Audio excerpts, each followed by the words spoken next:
नमस्कार मित्रों, नमो नमः।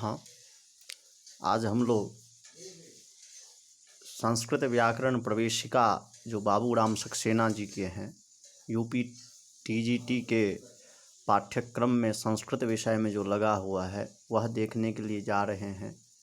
मित्रों, यूपी टीजीटी में बाबूराम सक्सेना जी का संस्कृत व्याकरण प्रवेशिका जो ग्रंथ लगा हुआ है उसमें हमारे लक्ष्य साधकम नामक यूट्यूब चैनल पर अब तक जो है प्राक कथन का 50 प्रश्न उत्तर संस्कृत भाषा में बना करके अपलोड कर दिया गया है। वह प्रश्न भी आप देख सकते हैं यूट्यूब चैनल पर जा कर के लक्ष्य साधकम पे।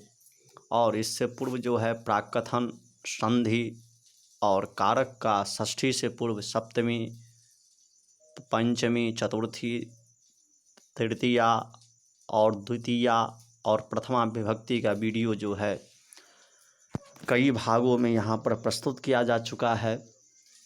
आज हम लोग यहाँ पर षष्ठी विभक्ति पढ़ने के लिए समुपस्थित हुए हैं, तो कह रहे हैं यहाँ पर षष्ठी शेषे सूत्र आ गया। षष्ठी शेषे यह सूत्र जो है षष्ठी शेषे वह अष्टाध्यायी के दूसरे अध्याय के तृतीय पाद के 50वां सूत्र है।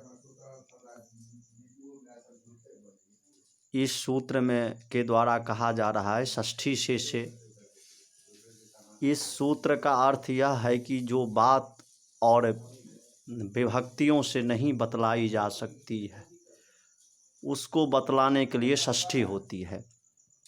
इस सूत्र के द्वारा कहा जा रहा है भैया जो बात अन्य सूत्र के द्वारा नहीं बताई जा सकती है उसका जो है, इस सूत्र का अर्थ यह है जो बात और विभक्तियों से नहीं बतलाई जा सकती है उसको बतलाने के लिए षष्ठी होती है।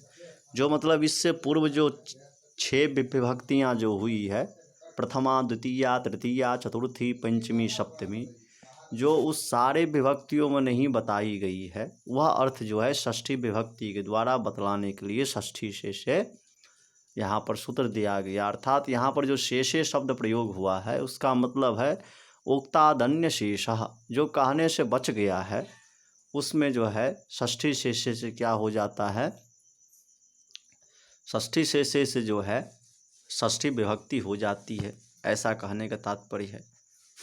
वे बातें संबंध विशेष है। वे बातें क्या है? संबंध विशेष है। जहाँ स्वामी तथा भृत्य, जन्य तथा जनक, कार्य तथा कारण इत्यादि संबंध दिखाए जाते हैं वहाँ षष्ठी होता है।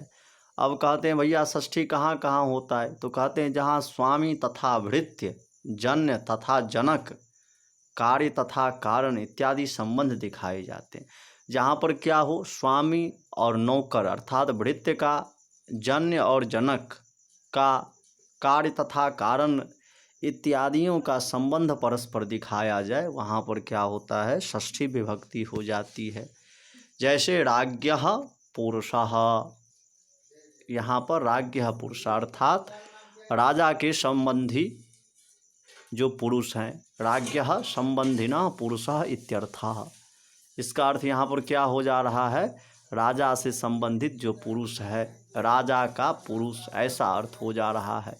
तो यहाँ पर क्या हो रहा है, स्वामी और भृत्य का जो है संबंध दिखाया जा रहा है, इसलिए क्या हो गया, राज्ञः पुरुषः, राजा में जो है षष्ठी विभक्ति हो गई, ऐसा कह रहे हैं।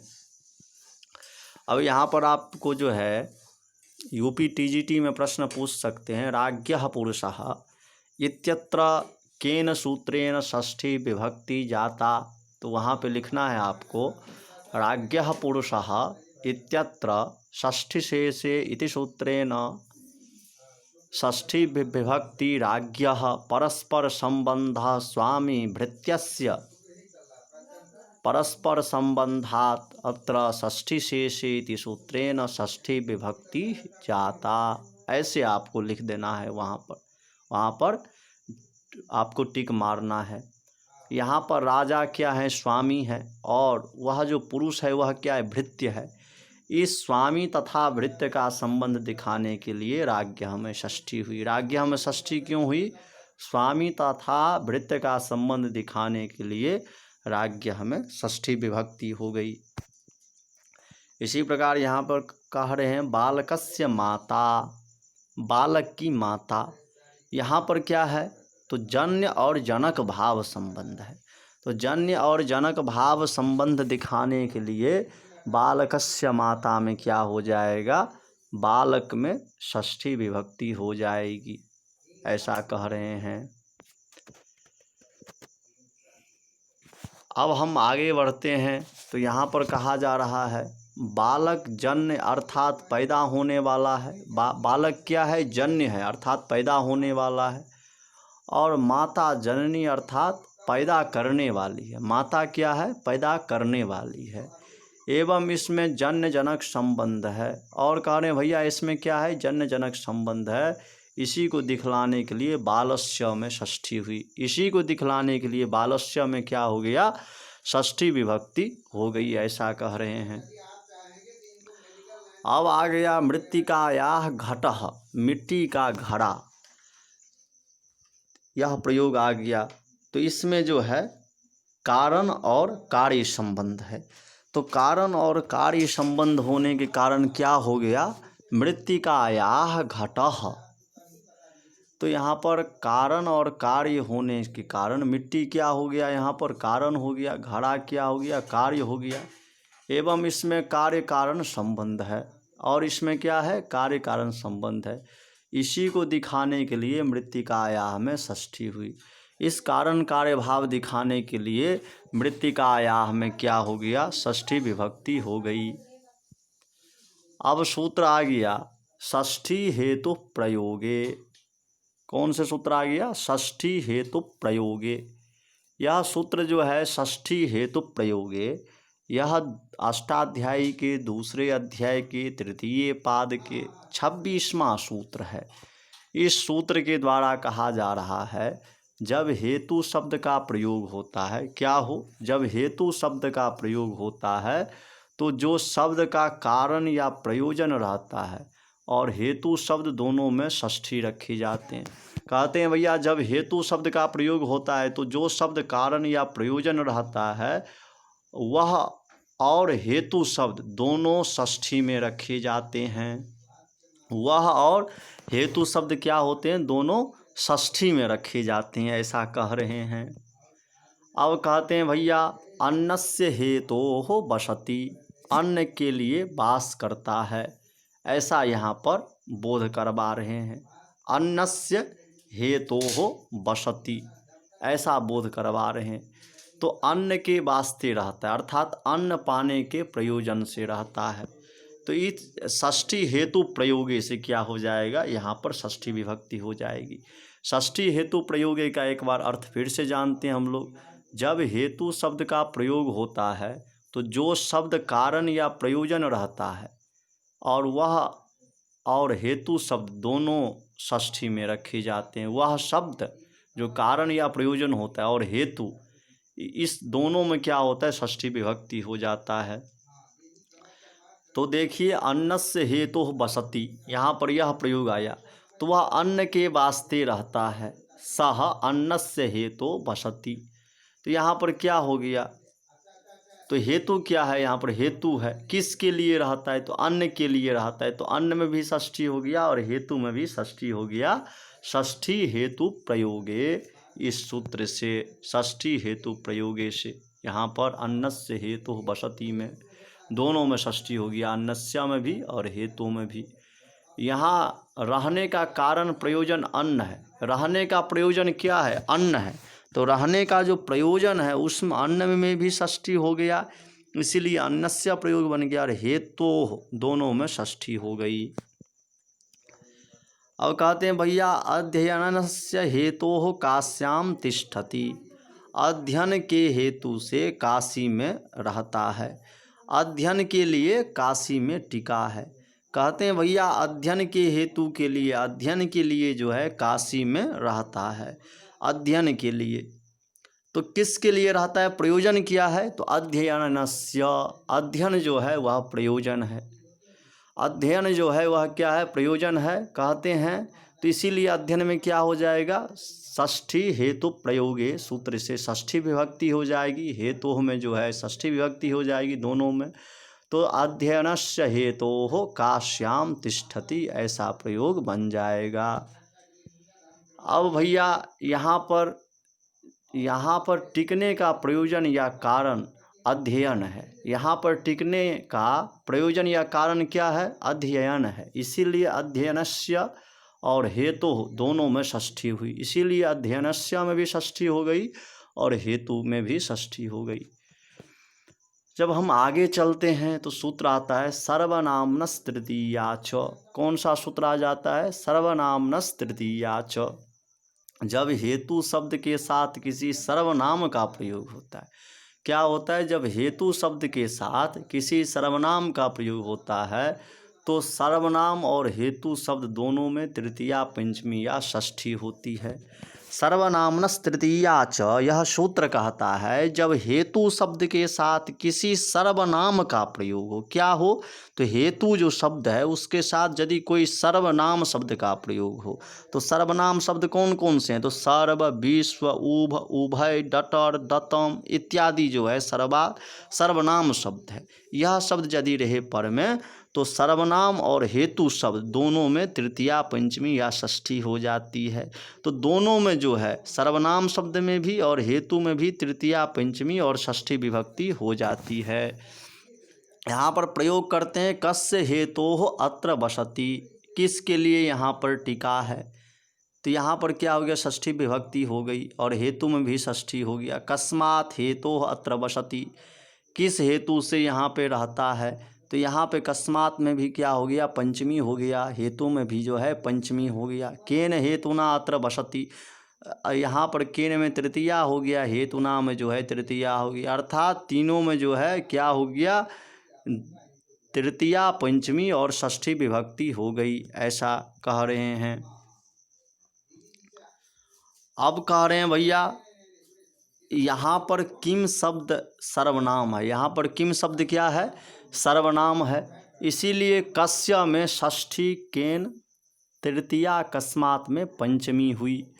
कह रहे हैं भैया यहाँ पर किम शब्द जो है वह सर्वनाम है, इसीलिए कस्य में षष्ठी, केन में तृतीया, कस्मात् में पंचमी हो गया।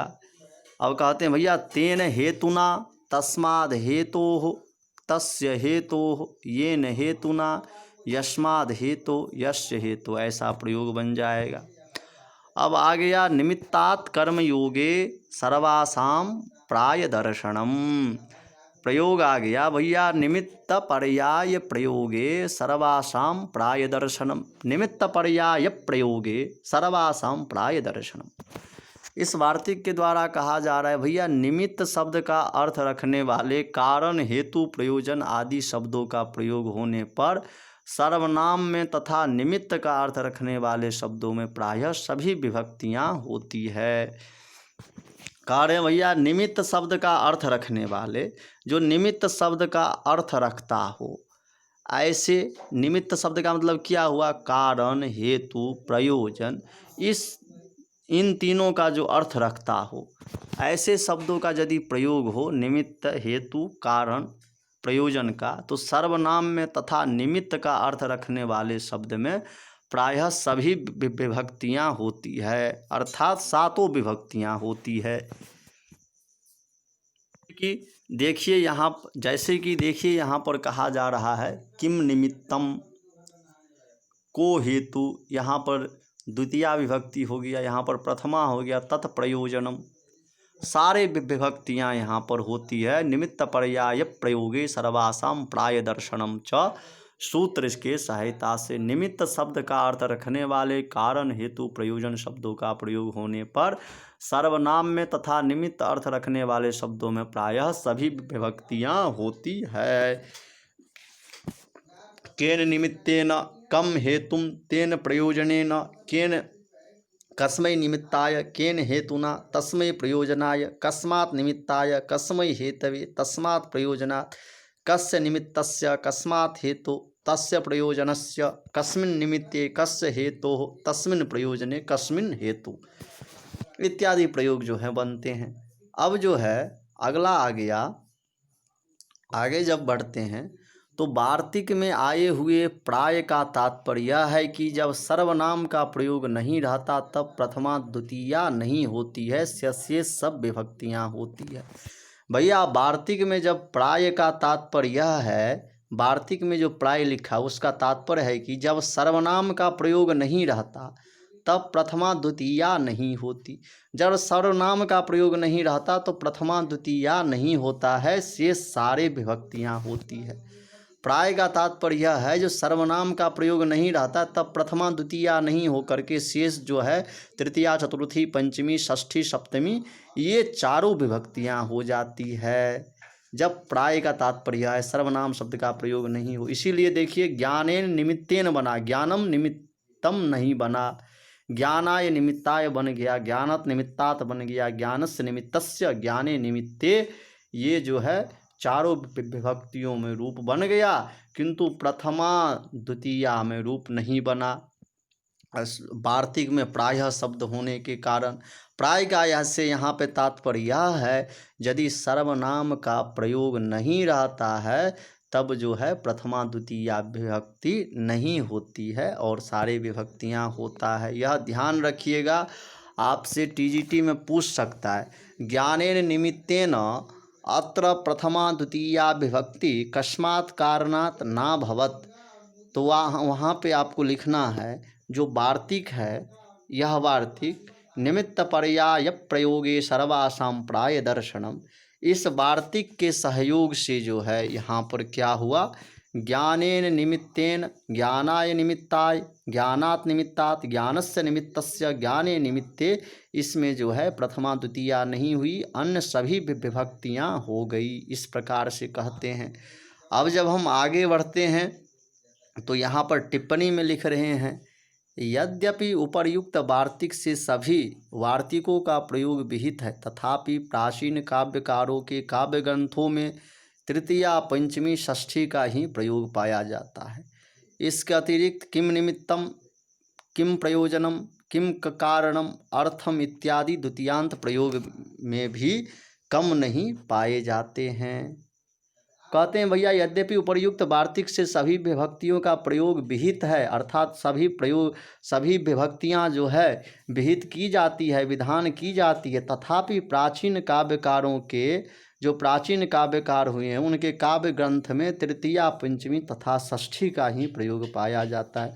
तथापि प्राचीन काव्यकारों के ग्रंथ में जो है तृतीया पंचमी तथा षष्ठी विभक्ति ही पाया जाता है। इसके अतिरिक्त किम निमित्तम, प्रयोजनम, कारणम, अर्थम इत्यादि द्वितीयांत प्रयोग भी कम नहीं पाए जाते हैं, ऐसा कह रहे हैं। अब मित्रों आज का पाठ यहीं तक रहेगा, अब आगे वीडियो में देखा जाएगा, तब तक के लिए नमस्कार।